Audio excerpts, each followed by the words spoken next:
Bien, bonjour à tous. Donc, il est 11 heures, on va pouvoir démarrer le cours. Si certains nous ont pas encore rejoints, ça va peut-être les faire venir plus vite. Alors, aujourd'hui, donc, c'est notre dernier cours à distance, puisque la semaine prochaine, on se reverra lundi prochain en classe normale. Donc, on va profiter de ce cours pour finir ce qui était en chantier. C'est-à-dire, on avait la dernière séance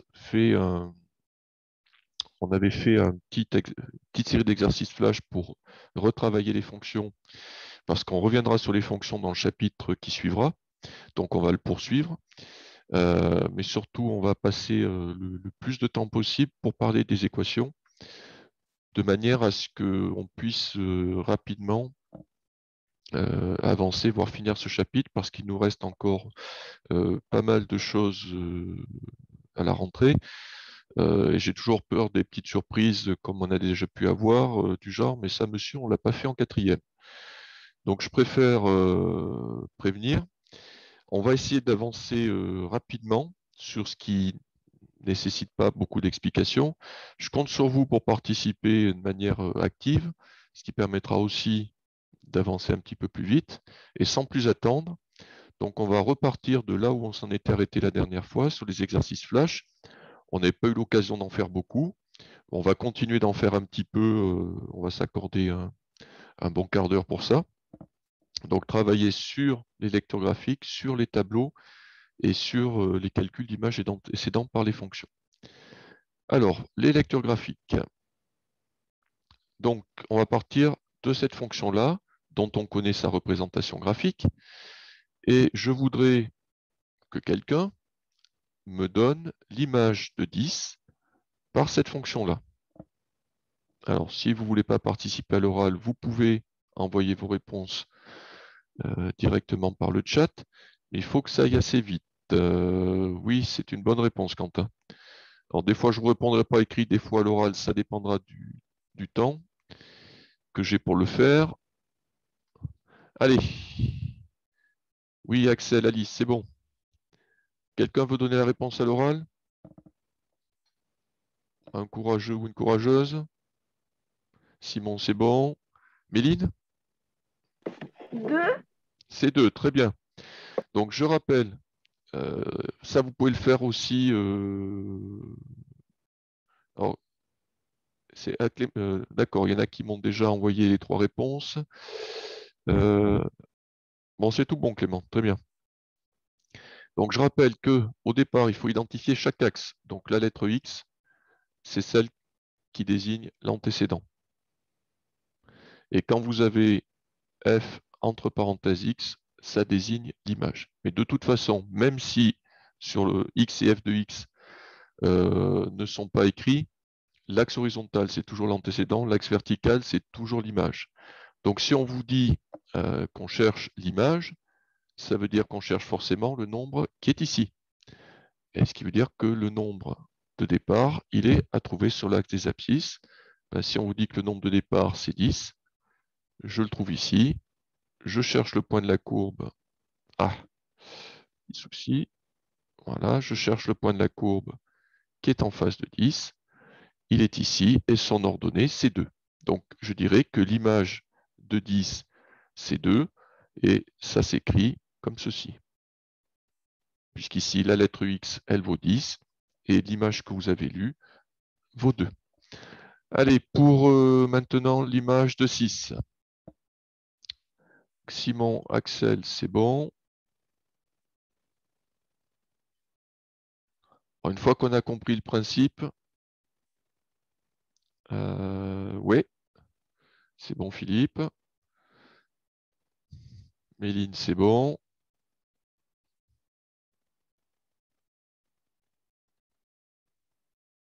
Personne d'autre? Alors Clément, tu m'y as déjà répondu. Donc je cherche l'image de 6, ce qui veut dire que je vais... Oui Alice, c'est ça. Je vais chercher 6 sur l'axe des abscisses, il est ici. Et maintenant, je vais chercher le point de la courbe qui a pour abscisse 6. Le voilà. Et ce point a pour ordonnée 4. Donc ça signifie que l'image de 6, c'est 4. Donc f entre parenthèses 6 égale 4. Allez, on enchaîne, on va aller un peu plus vite pour les autres. Est-ce que quelqu'un peut me donner maintenant l'image de 2? Donc Simon, c'est bon.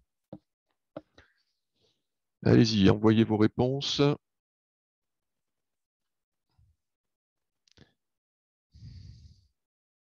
L'image de 2. Axel, oui. Rémi, oui. Méline, c'est bon. Alice et Enzo, c'est bon.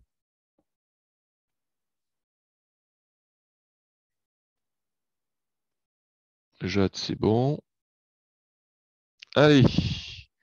Donc, une fois qu'on a compris le principe, il suffit de se placer au bon endroit. Donc, l'image de 2, je cherche 2 sur l'axe des abscisses, il est ici. Je cherche le point de la courbe qui est en face, c'est celui-là. Et l'ordonnée de ce point, c'est 3. Voilà. Donc, je dirais que l'image de 2, c'est 3. Et ça s'écrit l'image de 2 égale 3. Ce que l'on va faire, c'est qu'on va sauter directement à la question 2. Lire de façon appropriée. Pardon. Non, je dis une bêtise. La question B. Lire de façon exacte le ou les antécédents de 3. Alors, qui sont le ou les antécédents de 3?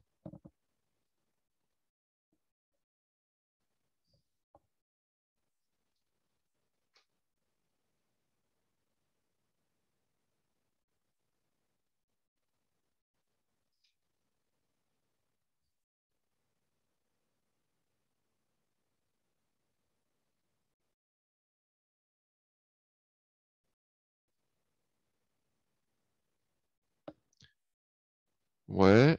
Alors, Jade, c'est bon. Philippe, c'est bon. Clément, c'est bon. Rémi, il y en a un qui est bon, mais pas l'autre. Jade, Clément, Axel, c'est bon. J'ai dit Enzo, c'est bon. Donc, il y a 2 antécédents. Donc, cette fois-ci, si je cherche les antécédents, ça signifie qu'on m'a donné l'image. Donc, comme l'image est sur l'axe horizontal, je vais cette fois-ci partir du 3 qui est sur l'axe horizontal. Et je vais suivre la ligne qui passe par 3. Et je regarde combien de fois déjà la courbe va couper cette ligne. Je m'aperçois qu'elle la coupe 2 fois. Donc, il y aura 2 antécédents. Et pour chaque point d'intersection, je vais chercher à trouver l'abscisse du point. Donc, pour le premier point, l'abscisse, c'est 2. Pour le second point, l'abscisse, c'est 8. Donc, il y a 2 antécédents pour 3 qui sont 2 et 8. Allez, le ou les antécédents de 1. Je vous écoute.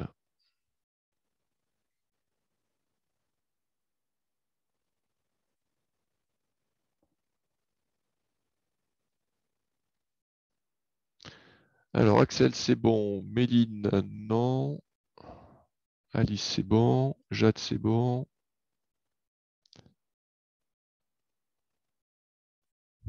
Le ou les antécédents de 1. Rémi, c'est bon. Simon, c'est bon. Philippe, c'est bon. Méline, c'est bon. C'est tout? Donc, je cherche les antécédents de 1, ce qui veut dire que 1 correspond à mon image. Donc, je prends 1 sur l'axe vertical. Alors, 1 sur l'axe vertical, il est ici. Et une fois que j'ai mon point de départ, je regarde combien de fois la courbe va couper la ligne qui passe par mon 1. Bah, ça va être vite vu. Elle le coupe qu'une seule fois et pile à l'endroit, pile sur l'axe vertical. Donc, bah, si le point d'intersection est sur l'axe vertical, son abscisse, elle n'est pas compliquée à trouver, c'est 0. Donc, ça veut dire que 1 a un seul antécédent qui est 0. Bien, allez, on enchaîne sur celui-là. lire l'image de 2 par la fonction g. Alors, quelle est l'image de 2 par la fonction g?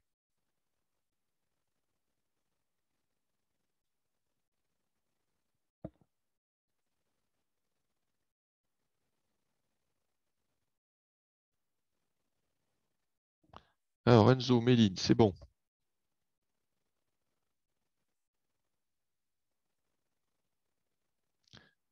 Axel, c'est bon. Alors, Jade, fais attention, tu m'as cherché les antécédents, là, pas les images.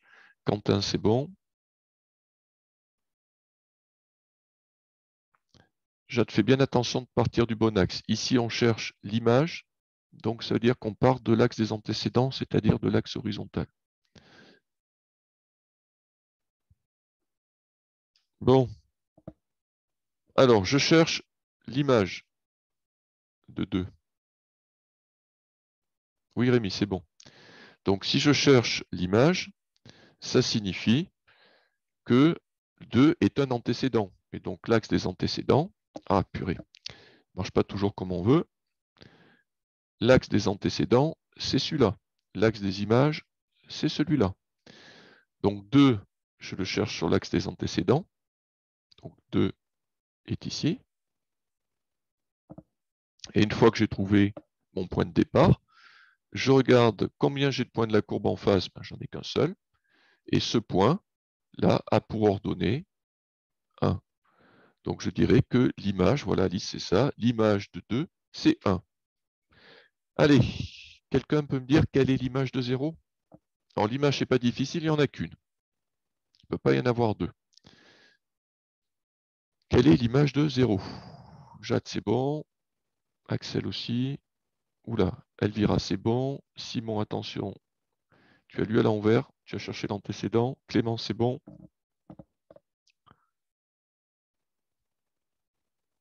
Enzo, tu as lu, en fait, tu as lu l'antécédent, pas l'image. Méline, c'est bon.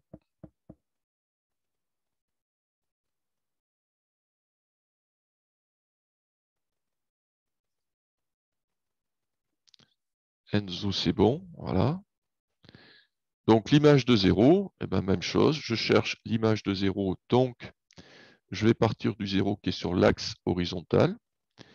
Et une fois que j'ai mon point de départ, je vais chercher le point de la courbe qui est en face de la graduation 0. Et bien, ce point de la courbe, il est là. Et son ordonnée, c'est 2. Donc l'image de 0, c'est 2. Ce que j'écrirai aussi avec la notation que l'on connaît, f entre parenthèses 0 égale 2. Celui qui est dans la parenthèse, c'est toujours l'antécédent. Et celui qui est après le signe égal, donc ici, on a l'antécédent. Et celui qui est après le signe égal, c'est toujours l'image. Voilà, il faut que ça soit bien gravé dans votre esprit. Chacun à sa place et ne se mélange pas. Allez, on termine avec les lecteurs graphiques. Est-ce que quelqu'un peut me donner les antécédents de -2? Donc là, on vous donne un indice. Ça veut dire qu'il y en a plusieurs. Quels sont les antécédents de -2? Alors, Enzo, il y en a un qui est bon, l'autre, je pense que il y a une petite erreur. Quentin, c'est bon. Quand tu as dit 3, tu n'as pas été assez loin. Axel, c'est bon. Méline, c'est bon. Alors, je cherche les antécédents de -2. Philippe, il y en a un, tu en as trouvé un, mais il y en a un deuxième. Simon, il y en a, le deuxième est juste, mais pas le premier. Donc, je cherche les antécédents de -2. Donc, je cherche les nombres qui sont sur l'axe horizontal, ce qui veut dire, Clément, c'est bon, ce qui veut dire que -2, cette fois-ci, va correspondre à l'image. Si je cherche l'antécédent, ça veut dire que je connais l'image. Donc, l'axe des images étant l'axe vertical, je cherche la graduation -2, qui est ici, et je vais regarder combien j'ai de points de la courbe qui sont en face de cette graduation. Donc là, si je suis la ligne qui passe par -2, je m'aperçois que j'ai 2 points d'intersection. J'ai celui-là et celui-là. Et maintenant, si je cherche leurs abscisses, eh ben, celui qui est à gauche, A pour abscisse, moins 4. Celui qui est à droite, A pour abscisse, 4. Donc il y a deux antécédents, moins 4 et 4. Bien, voilà pour les lectures graphiques. Alors, on enchaîne avec les tableaux. Donc là, on va aller assez vite, parce que ce n'est pas le genre d'exercice très compliqué. On en a fait deux la dernière fois, on va en faire deux pour le retravailler encore une fois supplémentaire. Allez, à partir de ce tableau, quelle est l'image de 0? Allez, ça devrait aller vite là normalement. Quentin, c'est bon. Enzo, c'est bon. Philippe, c'est bon.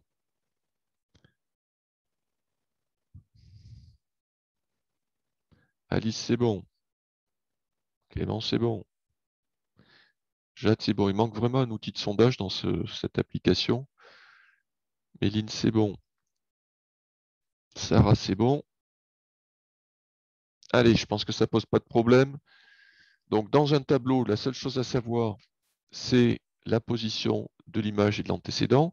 Mais là aussi, c'est toujours la même. Donc, dans un tableau, l'antécédent sera toujours sur la première ligne ou la première colonne. Et l'image sera toujours sur la deuxième ligne ou la deuxième colonne. Donc, si on me dit quelle est l'image de 0, si je cherche l'image, ça signifie que je connais l'antécédent. Donc, sur la première ligne, je cherche mon 0. Et une fois que j'ai le 0, eh ben, je n'ai plus qu'à chercher le nombre qui est en face. Et le nombre qui est en face, c'est moins 4. Donc, l'image de 0, c'est moins 4. Bien, dernière question. Je fais un peu de... J'enlève les annotations. Voilà. Alors, citez les antécédents de 0. Quels sont les antécédents de 0? Enzo, c'est bon. Alors, Elvira, tu donneras la réponse dans un petit instant. Le temps de voir si... alors, oula, il y en a 5 qui sont arrivés d'un coup. Clément, c'est bon. Alors, Axel, il y a une petite erreur de frappe, mais j'imagine que c'est bon. Simon, OK. Jade, attention. -1, c'est bon. Par contre, 0, non.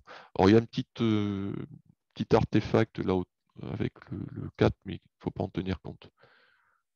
Philippe, c'est bon. Rémi, c'est bon. Alice, c'est bon. Quentin, c'est bon. Méline, c'est bon. Jade, il n'y a pas de souci. Allez, Elvira, on t'écoute.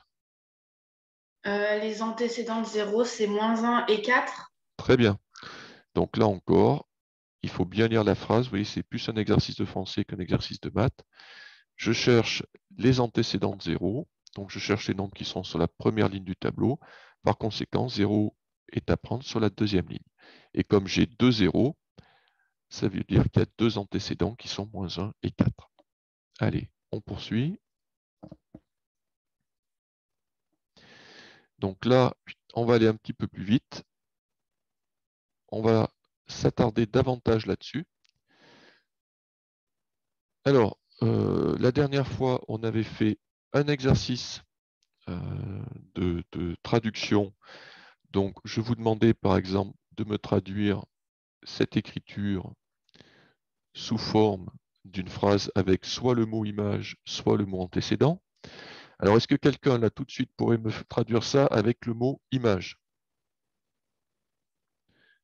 Allez, à l'oral, parce que sinon, à l'écrit, ça va prendre un temps fou. Elvira? 6 a pour image 4. Attention, c'est le contraire. 4 a pour image 6. Oui. Donc, souvenez-vous, le nombre qui est dans la parenthèse, c'est l'antécédent. L'image qui est après le signe égal, c'est 6. Donc, 6 est l'image. Donc, soit vous dites que 6 est l'image de 4, ou bien vous dites que 4 a pour image 6. Mais voyez, 6, c'est l'image. Alors, d'autres phrases avec le mot antécédent.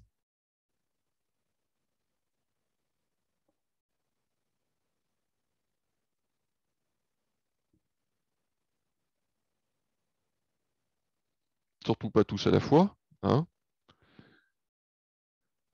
Bon, mais devant le... devant... Alors, qu'est-ce que je lis? L'antécédent de 4 et 6. Non, parce qu'attention, quand vous dites l'antécédent de 4 et 6, alors l'antécédent de 6 et 4.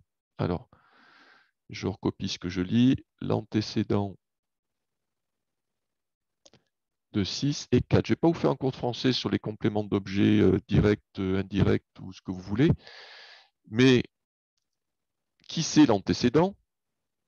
Ben, si je regarde bien, c'est 4. Donc je dois voir l'antécédent et 4.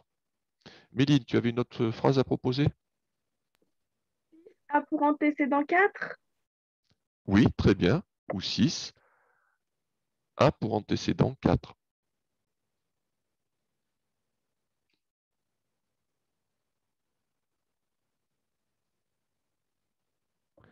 Voilà. Et là, je vois bien antécédent 4, ou comme je le lis, 4 est l'antécédent de 6. Oui. On dit souvent un antécédent. D'ailleurs, j'ai fait la faute moi aussi. On dit souvent un antécédent parce qu'il peut y en avoir plusieurs. Une image, il y en a une seule, mais un antécédent, il peut y en avoir plusieurs. Donc, on met souvent le déterminant 1.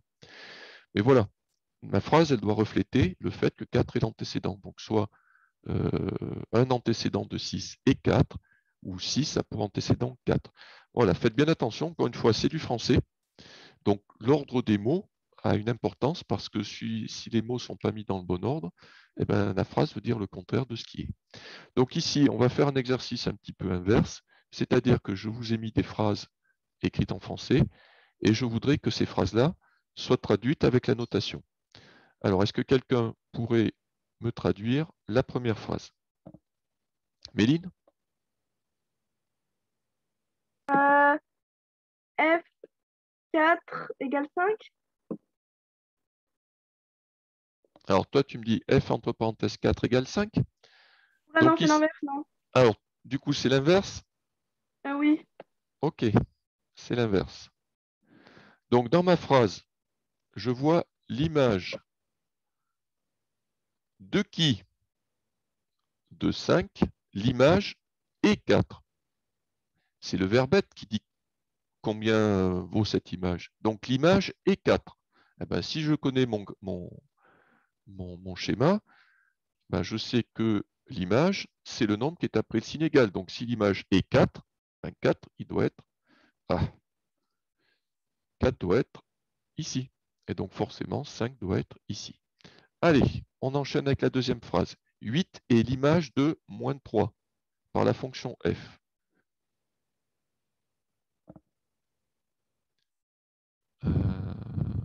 Alors c'est bon Excel. Quelqu'un me le fait à l'oral? Elvira? Ben, ça fait F moins 8 égale. F, non, moins 3 égale 8. Très bien Elvira. Donc Clément, c'est bon aussi. Ah, alors, j'ai des petits soucis. Voilà, F entre parenthèses moins 3. On dit aussi F de moins 3 parce que ça évite de dire à chaque fois entre parenthèses. Vaut 8. Là encore, si je regarde ma phrase, 8 est l'image. Ben, si 8 est l'image, 8, il est à droite du signe égal. Il est l'image de qui? De moins 3. Donc, c'est-à-dire que moins 3 est l'antécédent. On continue avec le petit c. 0 a pour image 2 par la fonction f.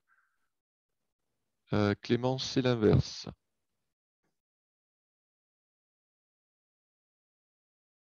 Simon aussi. Axel, c'est bon. 0 a pour image 2. Donc, qui est l'image? Posez-vous la question. Allez. Simon, c'est bon. Est-ce que quelqu'un veut donner la réponse à l'oral?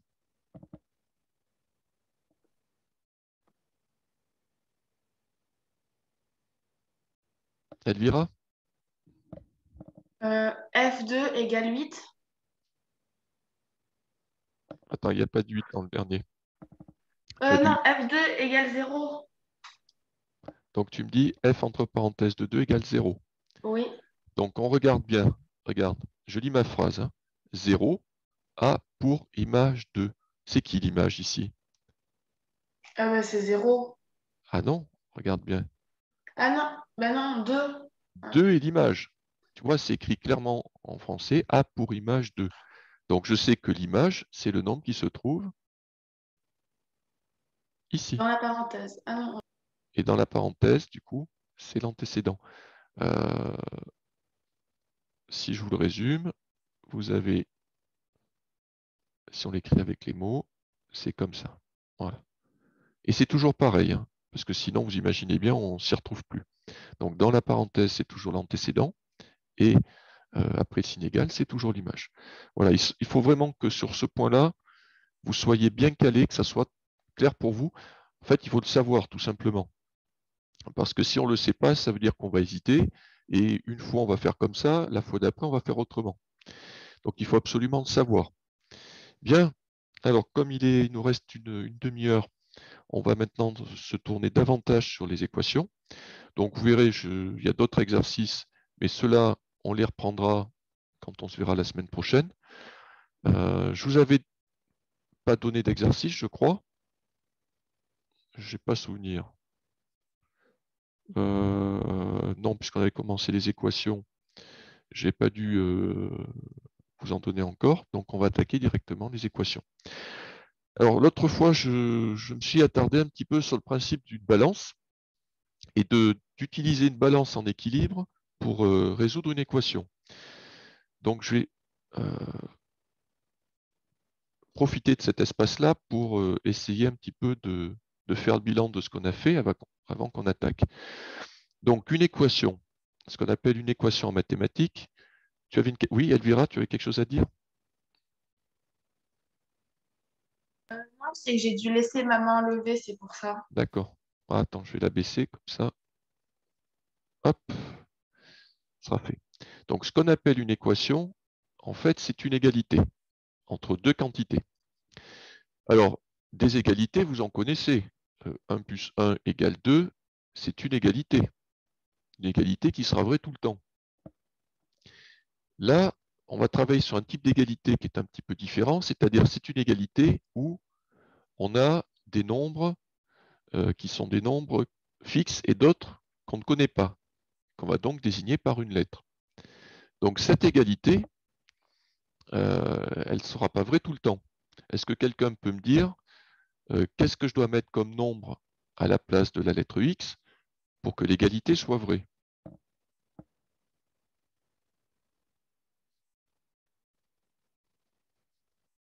Autrement dit, 2 fois quoi égale 5?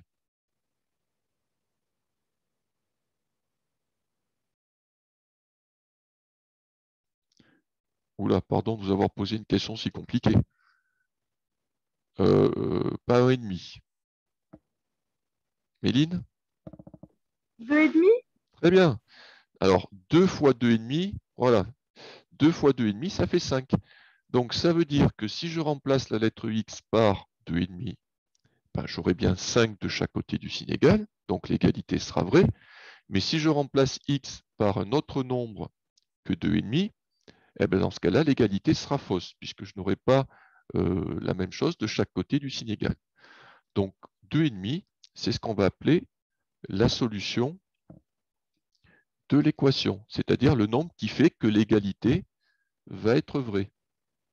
Et ici, il n'y en aura qu'un seul. Alors, il existe des équations, vous voyez, qui sont relativement simples, hein, comme 2 fois 2x égale 5, mais il en existe des beaucoup plus compliquées. Comme par exemple, j'en écris une un petit peu comme ça.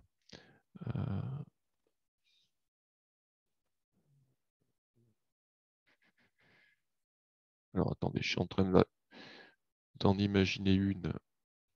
Voilà. Et alors là, si je dois trouver le nombre qui fera que j'obtiendrai la même chose de chaque côté du signe égal, bah, je peux y aller je peux tâter au hasard. Je peux dire, bah, tiens, je vais regarder si je remplace x par 0. Alors, à gauche, j'aurai 3 fois 0, 0 plus 2, bah, j'aurai 2. À droite, 4 fois 0, bah, ça fait 0 plus 1, ça fait 1. Ah ben, c'est pas égal. Après, je pourrais tâter. Alors, je vais faire ouais, je saute un pas, je teste avec 2. Donc à gauche, 3 fois 2, 6. 6 plus 2, ça fait 8. À droite, 4 fois 2, 8. 8 plus 1, ça fait 9. Ah ben mince, c'est toujours pas égal. Et je peux m'amuser comme ça à tester,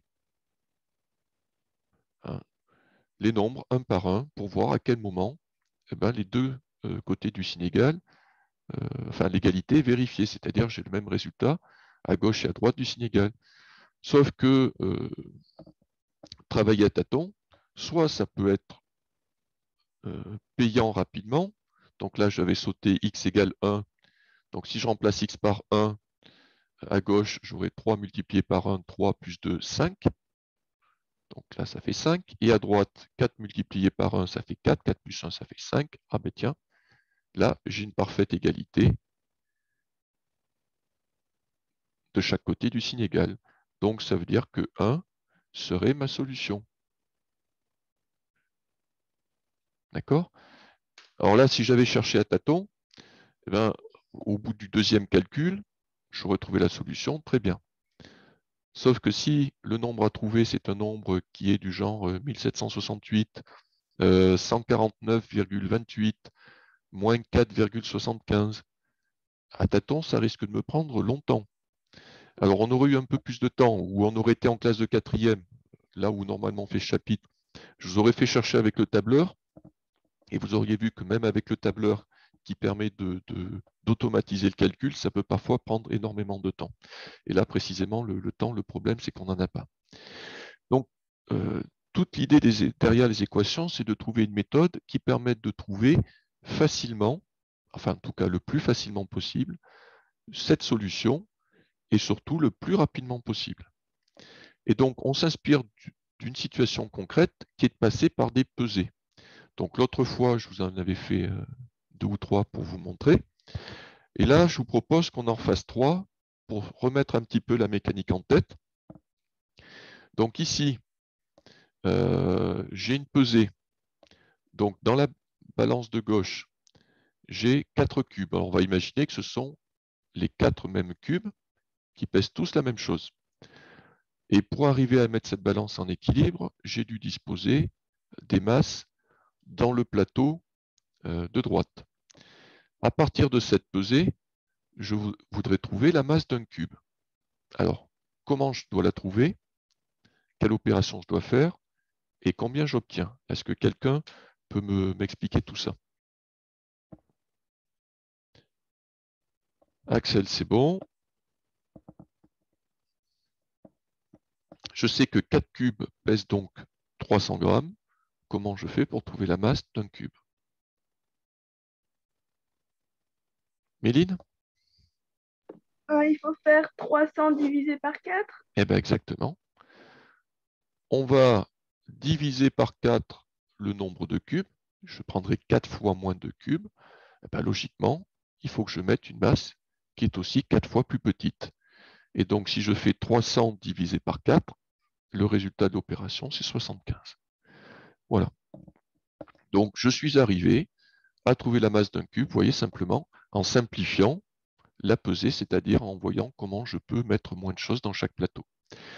Sauf que nous, ces dessins-là, on les a au début parce que ça aide à comprendre, mais vous verrez, ça a aussi des limites. Hein. Par exemple, des masses négatives, ça n'existe pas, alors qu'en mathématiques, on peut avoir des nombres négatifs. Donc, il va falloir être capable de s'affranchir un petit peu du dessin pour passer à des écritures un peu plus mathématiques. Alors, si je note, par exemple, petit x, la masse d'un cube, et que je veux traduire la première pesée sous forme d'une égalité, est-ce que quelqu'un pourrait me dire qu'est-ce que je dois mettre de chaque côté du signe égal? Ou me l'écrire.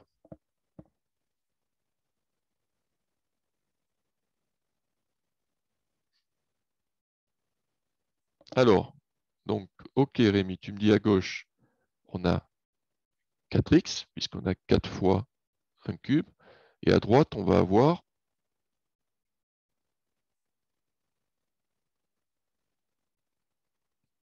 du coup 300, puisque on a 200 plus 100, ça fait 300. Voilà.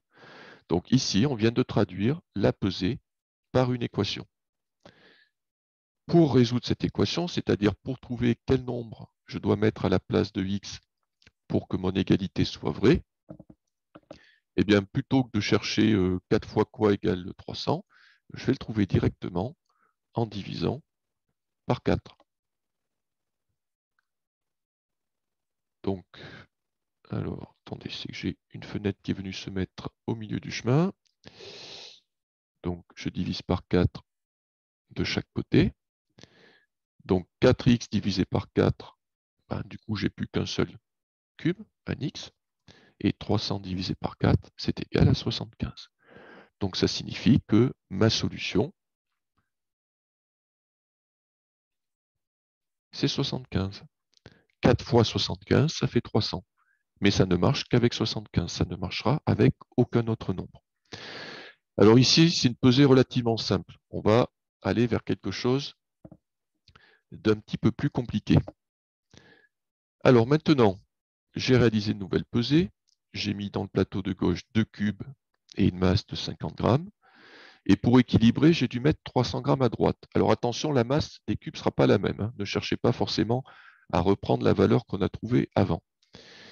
Qu'est-ce que je pourrais faire dans cette balance pour rendre la pesée plus simple?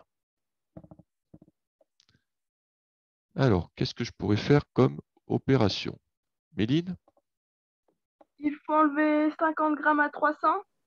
Très bien. Enfin, enlever les 50. Donc, je regarde qu'est-ce que je peux enlever de chaque côté de la balance. Ben, ici, des cubes, j'en ai qu'à gauche, donc je ne peux pas en enlever à droite. Par contre, je m'aperçois que je peux enlever 50 grammes dans chaque plateau. Comme je vais enlever la même quantité, je ne vais pas fausser l'équilibre. J'aurai toujours la même masse dans chaque plateau. Donc, à gauche, il me restera mes 2 cubes. Et à droite, 300 moins 50, ça fait 250. J'ai vu qu'Axel, c'est la bonne réponse. Voilà, très bien, Rémi. Et maintenant, j'arrive à une pesée, vous voyez, qui est plus simple. J'ai moins de choses dans chaque plateau. J'ai plus que 2 cubes dans le plateau de gauche et 250 grammes dans le plateau de droite. Qu'est-ce que je peux faire maintenant comme nouvelle opération? Eh bien voilà, Simon, très bien, tu me proposes de diviser par 2. Je mets 2 fois moins de cubes dans le plateau de gauche. Donc, si j'en mets 2 fois moins, eh bien, ça signifie que j'en aurai plus qu'un seul.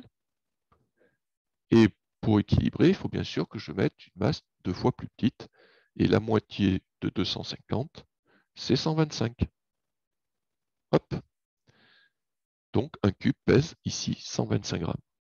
Vous voyez, j'ai juste fait des manipulations en enlevant des choses dans chaque plateau. À la fin, j'arrive tout naturellement à trouver la masse d'un cube.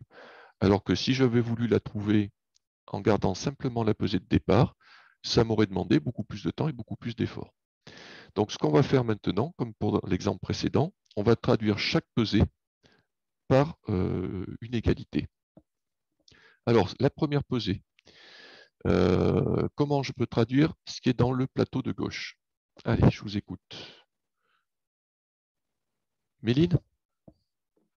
2x plus 50 égale 300. Eh bien voilà. Donc là, ça veut dire que bon, les nombres ne me poseront pas de problème, mais mes cubes, il va falloir que je remplace ça par quelque chose. Comme je ne connais pas leur masse, eh ben, la masse du cube, je vais la remplacer par une lettre.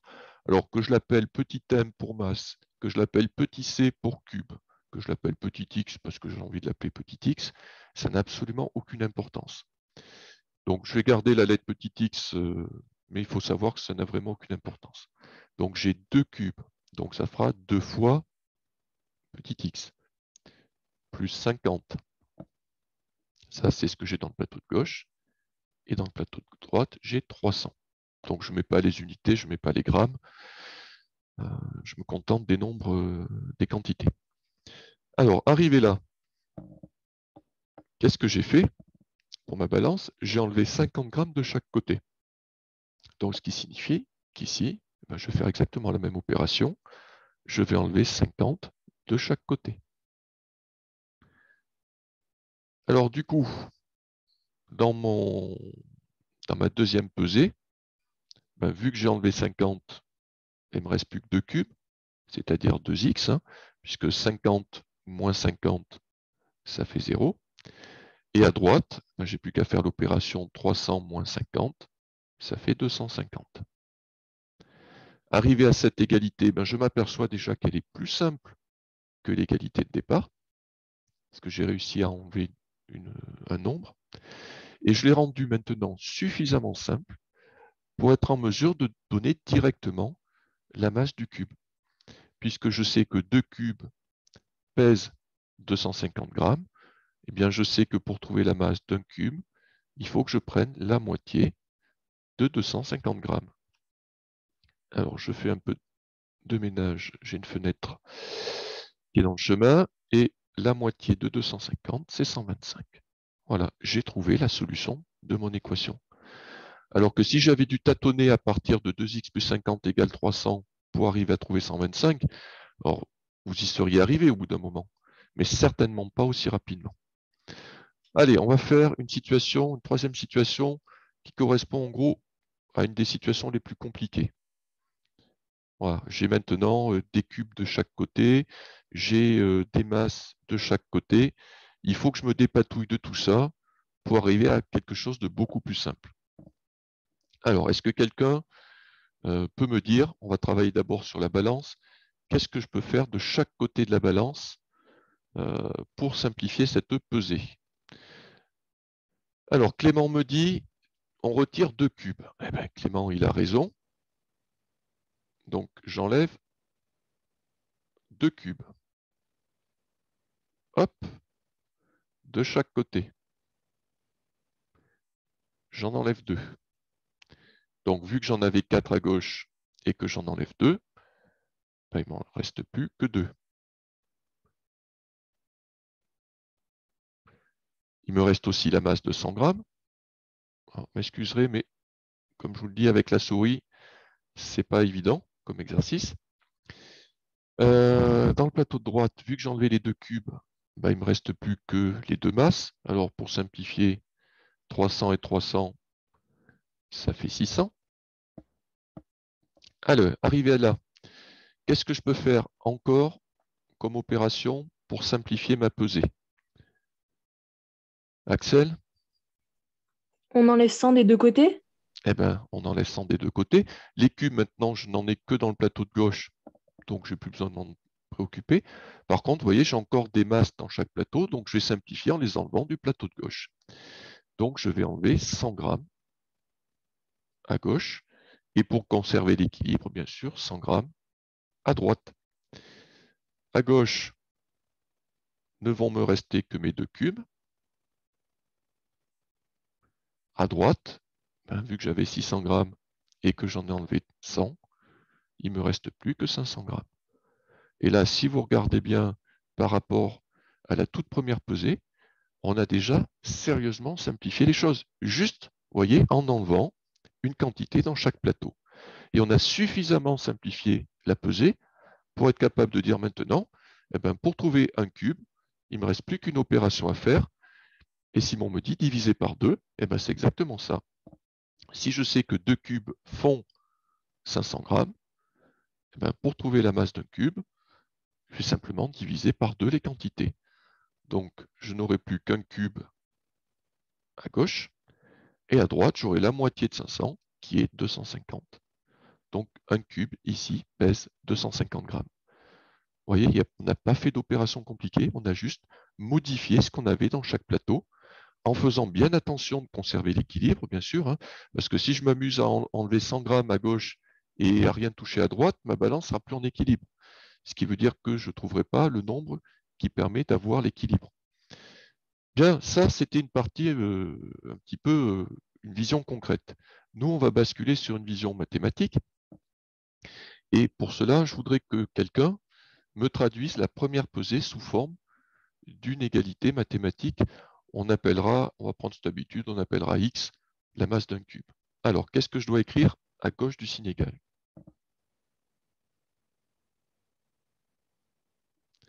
Alors, c'est très bien, Simon. J'attends de voir s'il y avait d'autres propositions. Méline? 4x plus 100 égale 2x plus 600. Voilà. Donc, tu vois, Simon, c'est très bien. Bon, le 300 plus 300, on a le droit de le remplacer par 600. Hop, 600. Mettre le bon nombre de zéros. Voilà, donc ça, c'est mon équation de départ. Mon égalité. Mais vous imaginez bien maintenant que vous voyez que la solution, c'est 250. Si vous remplacez x au petit bonheur la chance, alors je regarde par 0, ben bien sûr par 0 ça va pas marcher. Je teste en remplaçant par 1, par 2, par 3. Alors même si je suis un peu futé, que je vois qu'il va falloir... Alors je vais tester par 50, je vais tester par 60, par 70. Et vous voyez, puis je testais par 100, par 200. Mais avant d'arriver pile à la bonne valeur, j'aurais déjà noirci une feuille entière de calcul. Alors que là, ben maintenant vous le voyez, en 3 étapes, on a trouvé la solution. Et ce qui est magique avec cette méthode des pesées, c'est que l'équation peut être la plus compliquée en 3 étapes maximum, puisque vous avez vu avant, on a même des fois fait en 1 ou 2 étapes, mais en 3 étapes maximum, vous trouvez la solution, qu'elle soit simple ou compliquée, à condition bien sûr de faire les bonnes manipulations.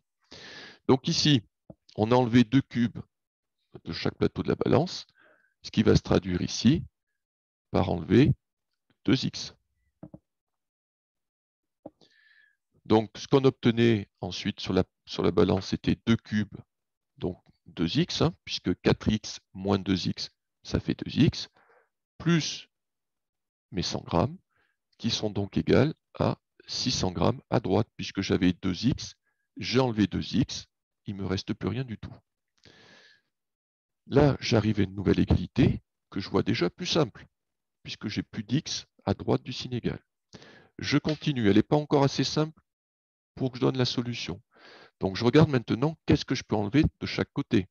Bon, on a déjà répondu à la question, on a enlevé 100 grammes de chaque côté. Donc j'enlève 100. Ce qui fait qu'à gauche, comme j'avais 100 grammes, 100 moins 100, ça fait 0. Donc la seule chose qui reste, c'est 2 cubes. Donc la masse des 2 cubes, c'est 2x. À droite, j'avais 600 grammes, j'ai enlevé 100 grammes, et bien il ne m'en reste plus que 500. Donc j'arrive à une nouvelle égalité. Et cette égalité est tellement simple qu'en fait, je vais pouvoir donner directement la valeur de x. Donc pour trouver la valeur de x, alors vous pouvez écrire x ou 1x, comme vous voulez, c'est la même chose.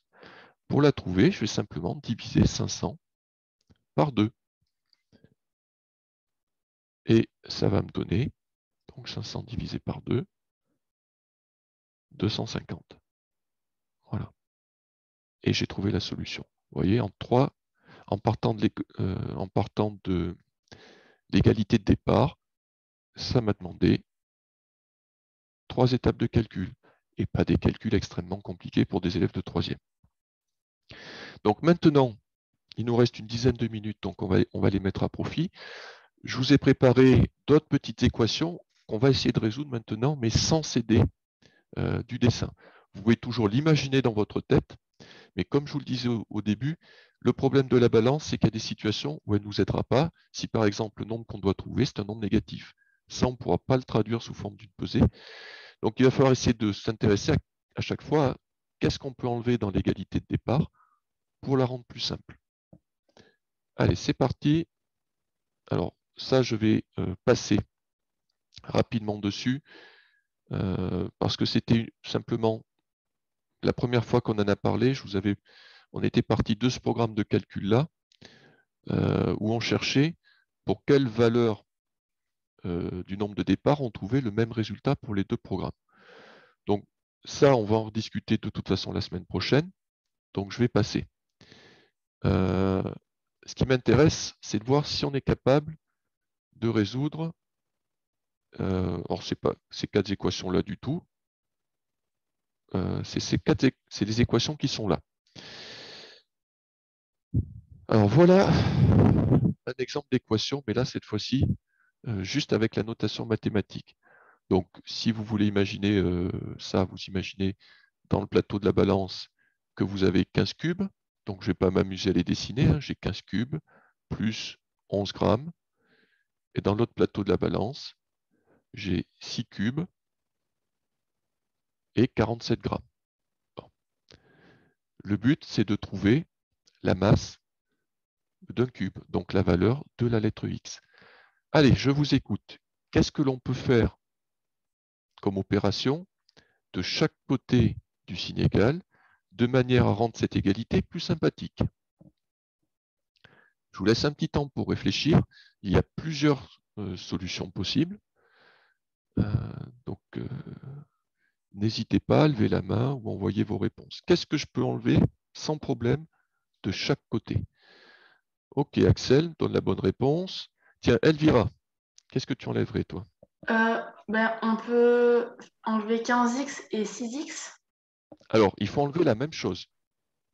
Donc, si tu enlèves 15x et 6x, tu n'enlèves pas la même quantité. Qu'est-ce que je peux enlever Alors, c'est pas grave, Elvira. Qu'est-ce que je peux enlever, Elvira, de chaque côté? J'ai 15 cubes d'un côté et 6 cubes de l'autre. Qu'est-ce que je peux facilement enlever comme quantité?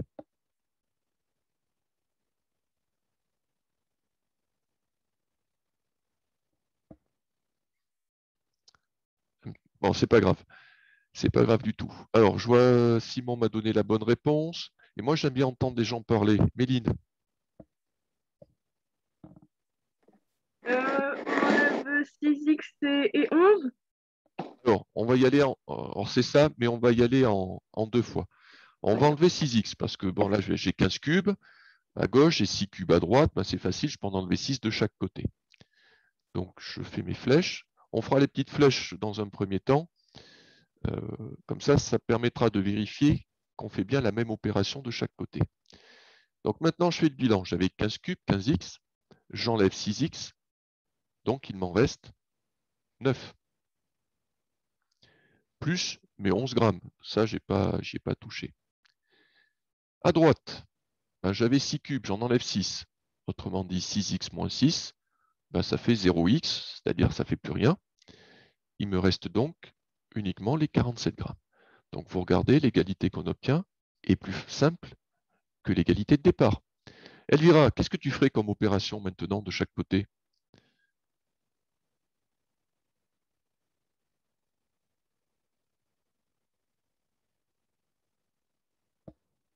Ah, un petit... Ah, d'accord. Alors, c'est comme tu avais laissé la main levée. Simon propose d'enlever 11 de deux côtés. Eh bien, on suit ce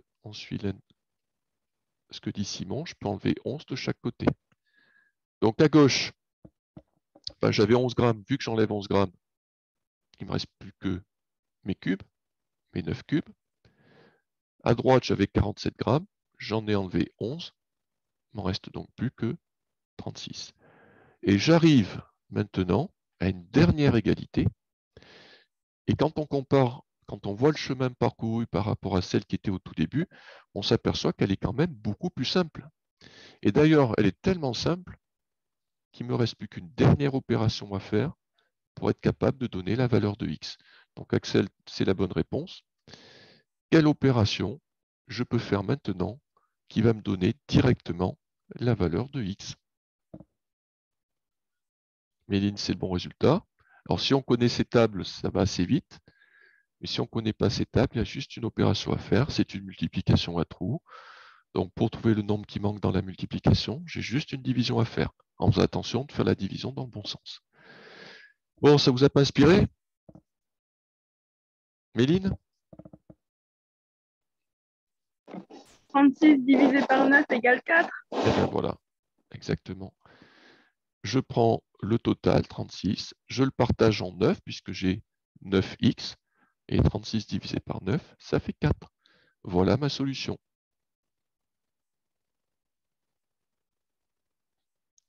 Donc si je remplace x, je peux vérifier bien sûr, hein, si je remplace x par 4 à gauche, eh bien j'aurai 15 fois 4 plus 11, qui fait, si on fait le calcul, 71. Et si je remplace x par 4, cette fois-ci à droite du signe égal, 6x devient 6 fois 4, 24, plus 47, me donne également 71. Donc, j'obtiens bien le même résultat de chaque côté du signe égal, mais je l'obtiendrai qu'à condition de remplacer x par 4. Allez, on va essayer d'en faire une dernière. Voilà une équation. Alors, dans votre tête, vous pouvez la traduire sous forme du pesé avec des cubes et des masses, si ça vous aide. Je veux trouver la solution de cette équation, mais écrite comme ça, c'est trop compliqué. Donc, qu'est-ce que je peux enlever de chaque côté de mon signe égal? Clément, Simon, ok, c'est bien ce que vous dites. Qu'est-ce que je peux enlever de chaque côté du signe égal de manière à progressivement simplifier ma pesée?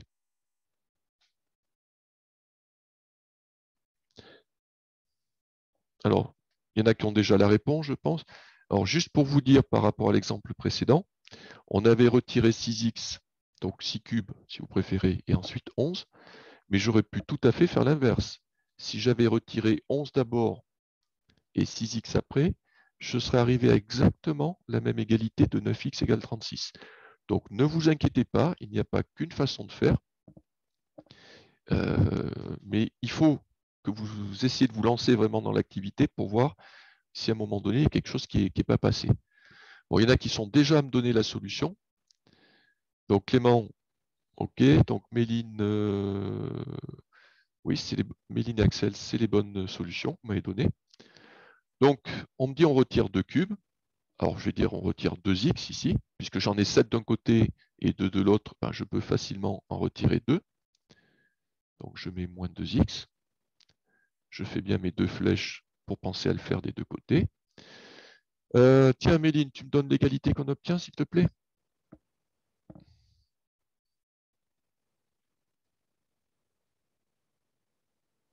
Pardon, ça fait 5x plus 9 égale 24. Égale 24. Très bien. Donc j'avais 7x, j'en enlève 2, il m'en reste plus que 5, à gauche du signe égal. À droite, j'avais 2x, j'en enlève 2, ben, il m'en reste 0. Donc j'ai plus que 24. Alors, c'est plus simple, mais c'est toujours pas assez simple. Qu'est-ce que maintenant je peux enlever de chaque côté pour simplifier cette égalité? Donc Simon me dit par exemple moins 9, Rémi aussi, très bien, ben voilà. Donc ici, je vais enlever 9 de chaque côté. Ben, je ne vais pas enlever 5x, hein, vous doutez bien, parce que vu que j'en ai plus à droite, je ne peux pas en enlever, je peux plus en enlever à droite. Donc je vais m'intéresser au nombre constant, c'est-à-dire au nombre où on n'a pas la lettre x qui est accrochée. Donc j'en ai 9 à gauche et 24 à droite. Donc j'enlève 9 de chaque côté, ce qui va me donner une nouvelle égalité. Donc à gauche, 5x, lui, je le recopie parce qu'il n'est pas concerné. 9 moins 9, ça fait 0. Donc je pourrais dire plus 0. Mais bon, on comprend bien que ça gêne plus qu'autre chose. Donc il ne reste rien. À droite du signe égal, 24 moins 9, ben, l'opération me fait 15. Et j'obtiens une nouvelle égalité qui est plus simple que la précédente et qui est maintenant devenue suffisamment simple pour que je puisse calculer directement sa solution. Allez, quelle opération je dois faire ici pour trouver la valeur de x? Donc, il y en a qui m'ont déjà donné le résultat final. 5 fois quoi égale 15? Eh bien voilà, ça ne va pas vous retenir. J'en vois qui m'envoie la réponse. Mais bien sûr, la réponse est 3. 5 fois 3, 15. Alors, je peux faire aussi, bien sûr, 15 divisé par 5, qui va me redonner le 3. Et voilà ma solution. C'est 3. Vous voyez, j'ai trouvé le seul calcul compliqué que j'ai eu à faire, c'est 3 fois 5, 15. Voilà. Donc, en termes de calcul, et on terminera là-dessus parce que c'est midi, en termes de calcul, vous voyez, c'est pas compliqué du tout. Vous avez fait beaucoup plus difficile dans le chapitre de calcul littéral. La seule chose à faire, c'est savoir qu'est-ce qu'on doit enlever. Voilà. Et c'est sur ça qu'il va falloir qu'on travaille pour que, au bout du compte, quand vous voyez l'équation de départ, ben déjà quasiment instantanément, vous voyez l'équation, vous dites, tiens, là, il faut que je retire 2x, et après, il faudra que je retire 9. Et après, il n'y a plus qu'à écrire les choses, et c'est bouclé. Bien, eh bien, je vous remercie d'avoir assisté au cours.